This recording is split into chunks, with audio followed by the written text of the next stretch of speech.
Right. So this is an email I received a couple of years ago. I'm not going to show who sent it because I don't want her to be harassed for trying to help me. But when the authorities actually do look into the subject, this email is in my files to help me. For all of y'all saying that I have no evidence of anything, this was not written by me. And the investigation will be able to prove that because it clearly has the person who wrote it. And there's a lot of ways to know who wrote this.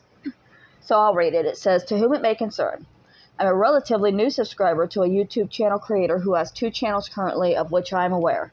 I have come to know her as Mary Barone.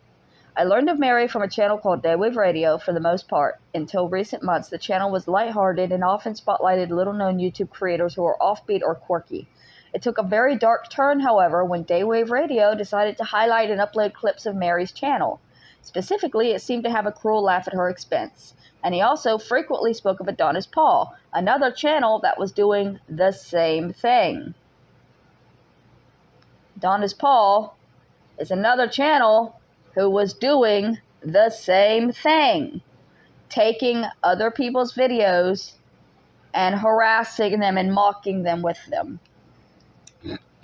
This is how I first learned of Mary, and my heart nearly broke. Here was a young woman clearly struggling terribly, mentally and physically, and she was being pointed out and ridiculed for her illness. Their best jokes seemed to be her most severe breakdowns. As I continued to watch Mary's video updates, I became even more concerned.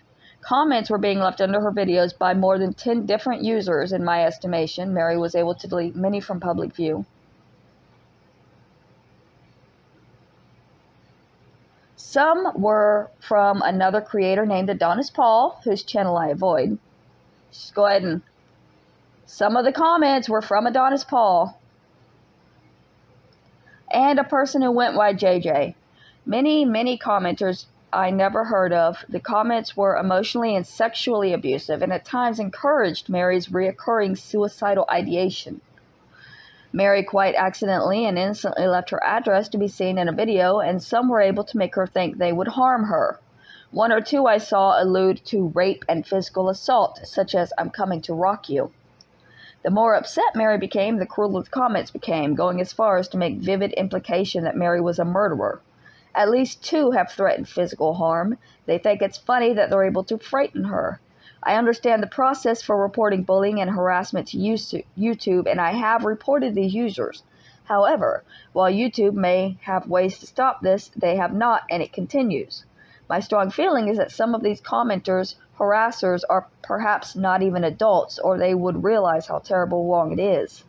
Those who are adults, in my opinion, should absolutely face consequences for the cruelty they take part in, encourage, and profit off of. Thank you for allowing me to speak on Mary's behalf. And at the bottom it gives her name and says that they are a former minister, a previous overnight health counselor, a mother, a grandmother, and a YouTuber. So when y'all tell me that I have absolutely no evidence of harassment or anything like that, I have this in my folders of one of the followers, one of the people who used to be a follower of Daywave and Adonis Paul, and can see what they're doing and has spoken out about it. I'm not entirely alone if an actual investigation happens.